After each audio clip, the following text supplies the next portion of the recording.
This video is sponsored by Amazon Coins. Amazon Coins is a digital currency that you can use for in-game purchases on apps found in the Amazon Appstore, just like Epic 7. With Amazon Coins, you'll rack up huge discounts, up to 20% off. Here, let me show you how simple it is as an Amazon Coin user myself. It's Hunt Buff Day on Epic 7, and because I'm hunting like a madman, I need a quick pick-me-up. So let's go get some leaf.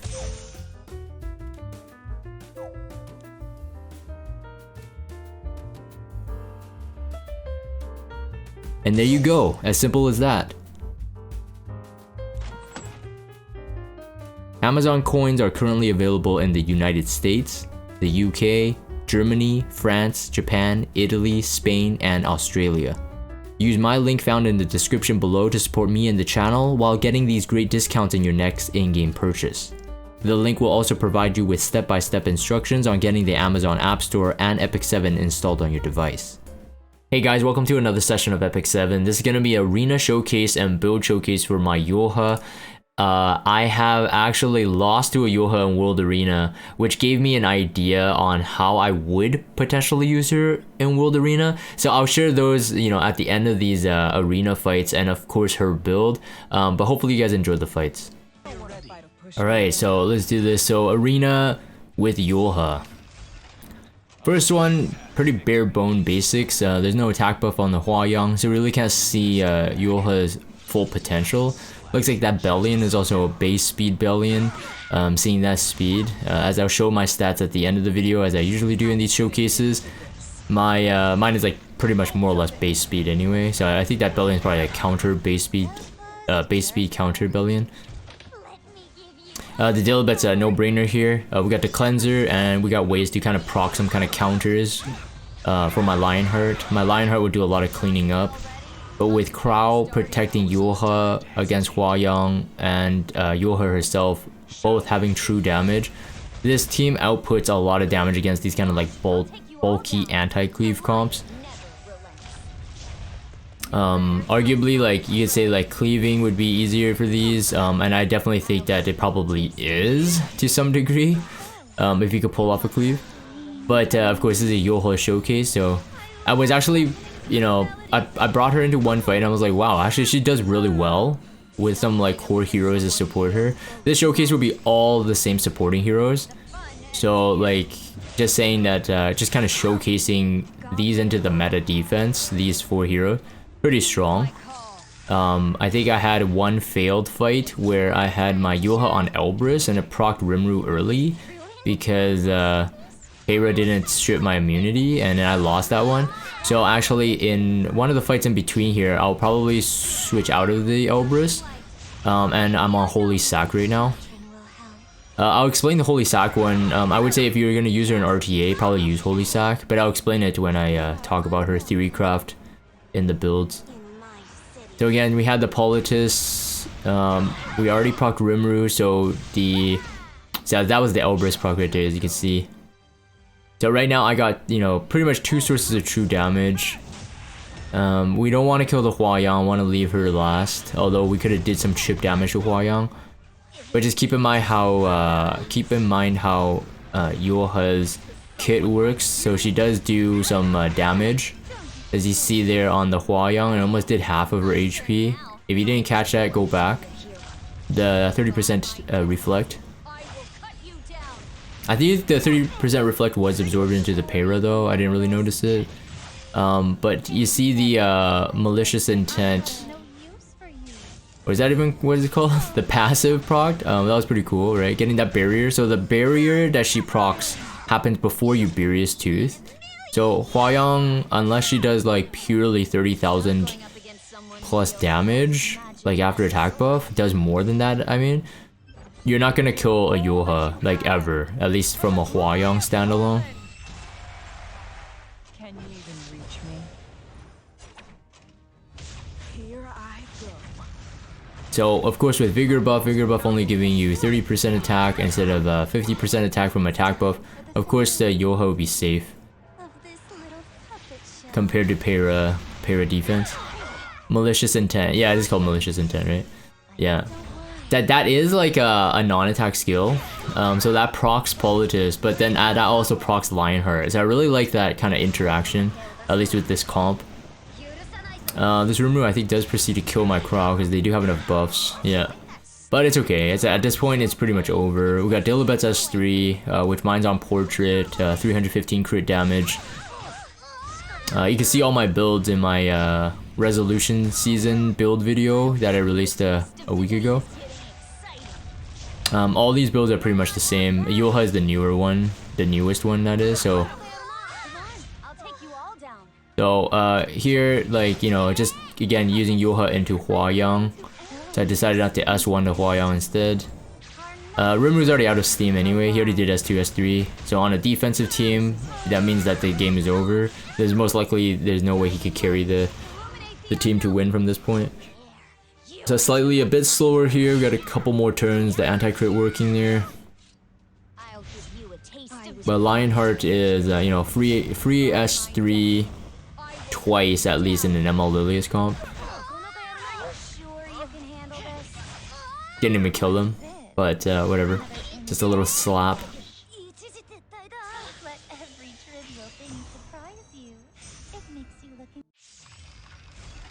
Another Pyro one. We got Rem to do the counters for my Lionheart to proc. And then because of these kind of like defensive teams, we got a lot of like, you know, elements. So single target damage elemental heroes on the defense team. It's very easy to bait, right? So Rimuru with Crow, now Yulha with Hwayoung. That deals with quite a lot of issues.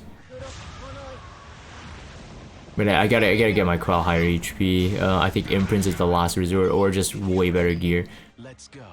27,000 is not super crazy.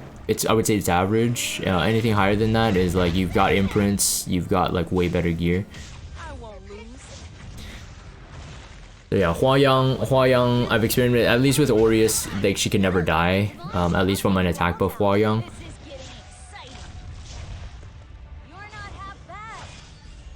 But keep in mind that the Malicious Intent gives a CR boost to Yulha.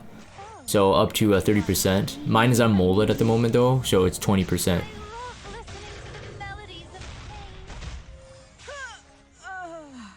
And upon the S3, if you kill, you heal.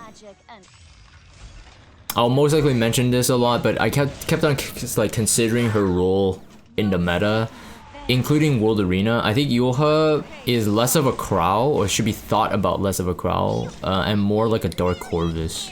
That's what I feel like. But again, I'll explain a bit more when we get to the end. So Abelian on injury is a bit scary here for two of my knights because both of them are HP scaling. So realistically, I don't want to proc that Abelian.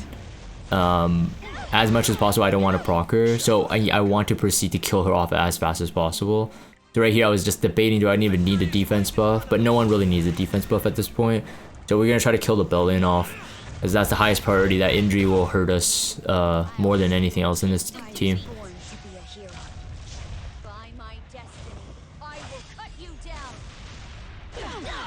Just killed the Abelian. She was about to Elbrus too, so that was lucky. This I remember this fight actually. This one ends up being a pretty interesting interaction. So I don't kill the Aravi, it's because my Mola is not even there as well. But with the Aureus and the pool of HP that she has, she was able to do that barrier. So it's very, very nice. So check this out, right? We got the barrier, and that's enough HP for her to still survive the Hwayoung Yubiri's Tooth proc because of Aureus. It's tough going up against someone who wields both magic and a sword. Alright, yet another one. Another para. A lot of para defenses. Let's see Lilius, of course. Heed my call. What a has-been. This one I didn't want to proc the Rem there. I felt that that would have been a bit bad for my Lionheart to proc, and then Politis procs. So I held the S3 for this one. I was also looking at just, you know, the HP left on my Yulha. This S3 could kill off the pulses is the best thing. Because I was pretty sure I could kill the Rem in one shot. With the Yulha, that is. Because Yulha has like 34,000 HP as you see on screen. And Rem is elemental advantage. The elemental advantage still counts in terms of the damage with the even true damage skills. I was pretty confident I could kill that. This cleanse now held is pretty good because I got so many debuffs, so Lilibet actually cycled another turn. Because the kill on Rem got the heal on Yulha as well, so that's pretty cool. So that's why I feel like it's like a more of a Dark Corvus, her role. It's not she's not an Aureus holder. She would absorb too much damage and end up dying, in my opinion, if she's an Aureus holder. But that would make her role more limited even in World Arena. If you make her an Aureus holder, you're actually making her harder to use in World Arena. By my destiny, I will cut you down. I'll give you a taste of defeat. Victory and honor are always mine. So this one, I wasn't sure about because we don't really have like a single target, right? So I chose to fight this one because I wanted to see how Yulha just worked, as again, her role here would be a damage dealer, right? Her role here would be a damage dealer, not a knight, not a knight in the regular sense, like a tank. Because we got AoE here, so it really, like, Yulha doesn't matter, she's just taking damage. But I wanted to see how she worked with this exact same team. I saw this defensive team, I'm like, okay, theoretically this could work, so let's try it out. The issue is that, like, people don't run immunity Rimru apparently, so I think I would have rathered him S3 there, but I don't think, wait, did he already S3?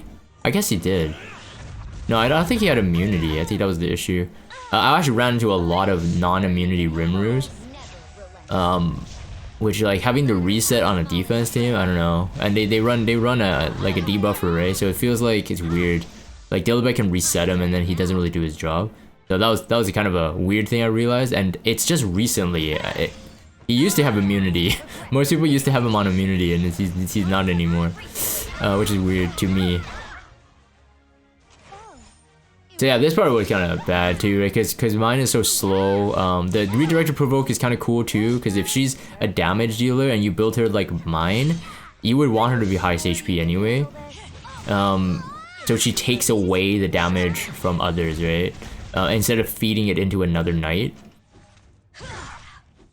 And if she is your solo knight, then it's, you know, to herself. Yeah, this will do little damage because that Mercedes hardly did any damage to this Yulha. So this one, I included it just to see, you know, how she functioned in general. I think her kit is fine, to be honest. I used to think that her kit doesn't really work. I think it's okay. Not fear death. Seizing victory is seizing the future. So we got a Vigor one. We already tested this before. Like, it doesn't matter what the Hwayoung stats are. Like, with a Vigor buff, it would never kill through Aureus and kill the Yulha. But I actually wanted to do this S3 on this time because, one, we don't have the Politis, but I actually wanted to proc the Rem, actually. Because I know as a Vigor buff, the Vigor buff cannot kill Yulha, so I actually wanted the Rem proc. So that was kind of silly too. Again, no immunity on the Hwayoung, which made her reset. I actually didn't catch that at first when I was fighting this. I didn't catch that at first, so she's doing the S3 after. But fortunately, there was not that much damage though. Otherwise, Yulha is not surviving another turn. Like, if there was, like, if she's at 50% HP, even the Vigor would kill her. Oh, this one was really cool though. Here, check this out, Alright, so I missed her, which is perfect. Basically, I didn't want to pull, like, a redirect provoke into ML Lilius and then pull in Hwayoung, and then Hwayoung will S3 and I'll die. But this one shows the reflect damage. So it's pretty cool, check that out. Boom! She's dead! So yeah, this one was like more of the reflect damage. It can still do quite a bit of damage.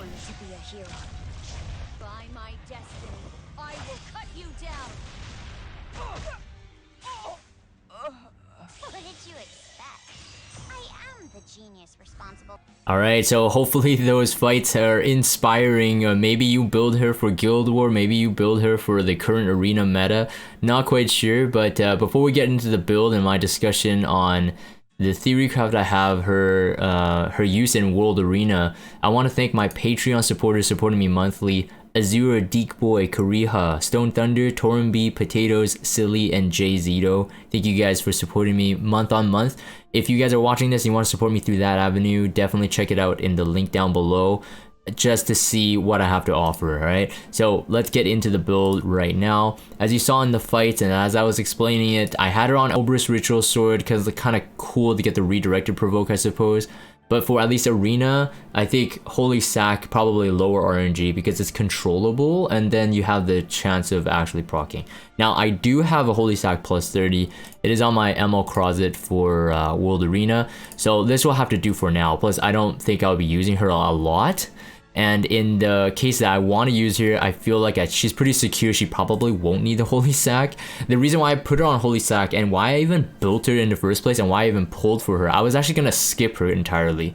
I remember that when she was released, I didn't put out my usual initial thoughts video because I was really busy with the World Arena season ending and with the content creator tournament that was held by Smilegate. So I was just like, you know what? She doesn't look that good anyway. Probably not too hype. So I'm just gonna skip her. Then one day, in I think I got wrecked in the E7WC mode or in just the regular preseason ladder. Because as I'm making this recording, we're currently in preseason. I got wrecked by one, like pretty badly, and it was really surprising. And it really made me look into her kit again and think about, why did I lose? And the reason why I lost was because I had like a Dilibet, I had a ML Lilius, I think I had another form of control, like so lower damage but more control. And I think that was like a solitary or something like that.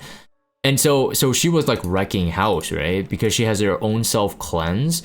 And I was just like, you know, like she didn't function like a Crow. Like a lot of people compare her to Crow, and I think that's the initial response, and I did as well, right? Because I'm like looking at it, it's like, oh, okay, she's a knight and she has this S3, pretty much Crow, right? But when I was fighting her and when I lost to her in World Arena, I started thinking, I'm like, wait, she functions more like a Dark Corvus, like a Dark Corvus that technically doesn't need ramping up. It's conditional, right? Like Dark Corvus needs to get hit, but she needs to almost die to function like Dark Corvus. And I was just like, hey, maybe there is a place for her, and she self cleanses and stuff, right? So I mean, to introduce her kit, I don't have anything molded right now. I'm actually farming her friendship, but for this showcase I swapped out the friendship artifact. I think it's pretty self-explanatory. As you saw in the fights, like I would have benefited a lot if I had the extra 30% damage here.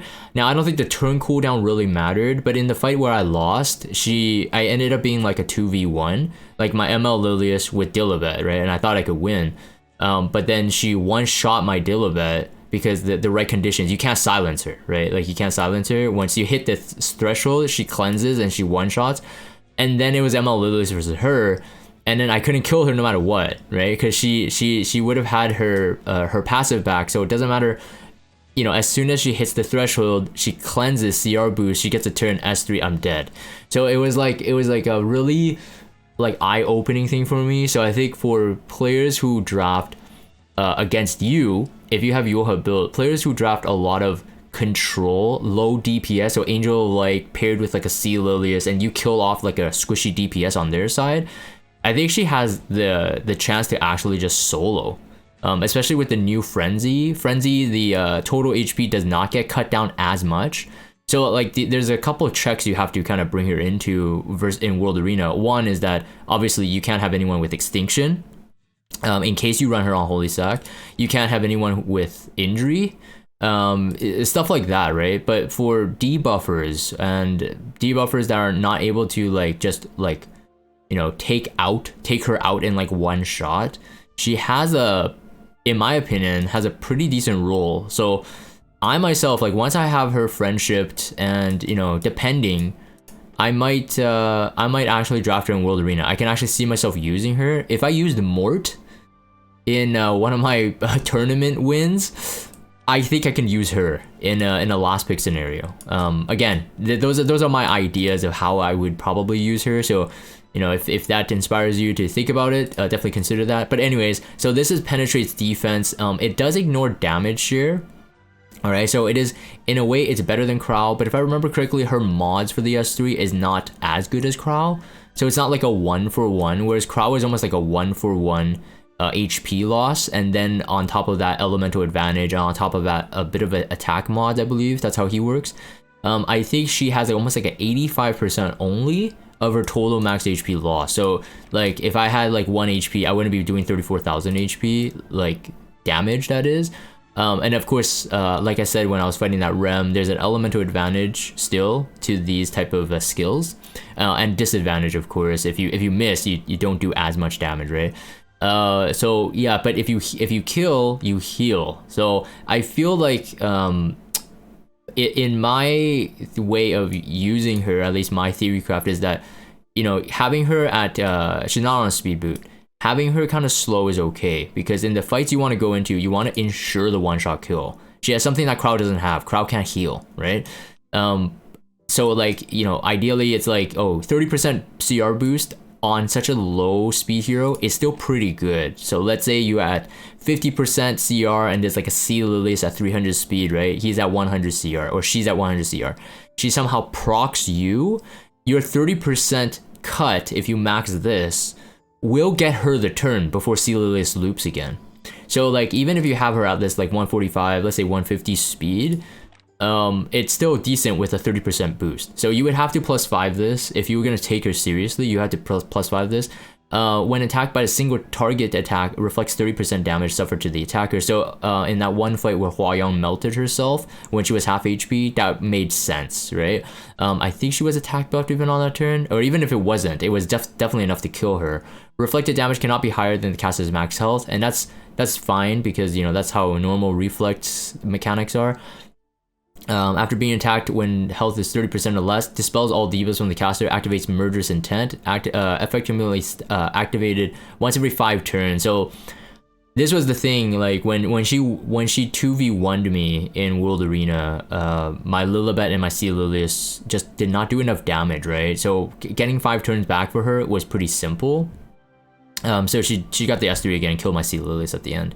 But the granted barrier for the 3 turns part, in my opinion, that's pretty big too. So in their interactions and some of the fights, I procced a Politis after she got in Murderous Intent, or Murderous Intent, the passive. She procced a Politis, and the Politis couldn't take out the barrier, right? Because Politis only removes 1 turn, so she was still left with a 2-turn barrier, which is insanely good in my opinion. Increases the combat readiness by 30%, of course, if you max this, and then barrier strength proportional to the caster's max health. So again, having her high HP, very, very beneficial. And then S1 also, when it was introduced, I'm like, how does this work? Like you would throw it into another knight or whatever, but I think this gets rid of all the questions if she's the highest HP hero. And in my opinion, that's how I probably use her and recommend to use her, like as much HP as possible, higher than anyone else, and just redirect a provoke into her. Because if you have another knight that's an Aureus holder, because like I said, I don't believe she should be the Aureus holder. If you have another knight that's an Aureus holder, you could feed her and feed the hits into her. Perhaps get low enough, proc the cleanse CR boost. She gets a turn, she kills someone, she heals, and then you restart that cycle again, right? So that makes it pretty good. The reason why I thought Elbrus was as well, because in World Arena, maybe people won't focus her down, right? So Elbrus will help people help her redirect provoke them into her. So again, the same cycle continues. So that's my thinking process for this. 100% redirect provoke isn't a joke. And apparently, one of my mods on Discord actually told me that Gloomy Rain is not immune to redirected provoke. But I think she's immune to provoke or something, but not immune to redirected provoke. So did they design this to counter Gloomy Rain? That was my mod's joke, right? So credit to him. But 100%. So overall, in my opinion, not a terrible hero. I feel that in terms of meta RTA use, I think we have to rethink, and I'll probably have to do the test, right? So far, I haven't really ran into players that fit the criteria of my Theorycraft on how Yulha should be used in World Arena, but I'm pretty convinced that that's how like I would use her. Like don't think about her as an Orius holder. Think about her as the way that I was talking about, like a Dark Corvus that can redirect provoke into herself. So either Holy Sack if you want to guarantee a kill on her, or Elbrus Ritual Sword in general. I would probably go Elbrus in general, but I had to do Holy Sack because of the arena showcase. Like I said, the Elbrus procced, and then I procced a Rimuru, so the turn cycling wasn't the way I wanted it, and I lost. But either way, I think Elbrus probably her best in slot, and then Holy Sack maybe second. Her artifact unfortunately is pretty bad. No matter how I look at it, it's pretty bad. These are the stats. This is kind of spare gear, this one. Actually, these are all spare gear. This was on my Sage Ball for a long time. But I just gave her like as much health as possible. She is a knight. She's a Sagittarius knight, so that's FCC star sign. So that means that they have a really high base HP. But if you have like, you know, HP percent, but with flat HP, this is the one time I'm probably not too salty about that. This really works for her, right? So like high flat HP with percent HP, very, very good for like knights like this that just want to focus on HP. So yeah, like I said, I have no imprints. I won't be pulling for her imprints until she becomes like a meta, like usable, like an Archdemon Shadow where they're kind of pickable around 3rd pick in World Arena. She's 5th pick material at the most, if anything, so that would drop her tier down a lot when you consider the full World Arena meta and then the rosters, like the roster in general. But yeah, I mean, I think she's a fun hero. All right, so that's my thought on her, and you know, my overall impression on her. But I'll end this for the video recording. If you guys have Discord, check out the Discord server. Follow me on Twitter, subscribe to YouTube if you haven't. As always, thank you guys for watching, and I'll see you guys next time.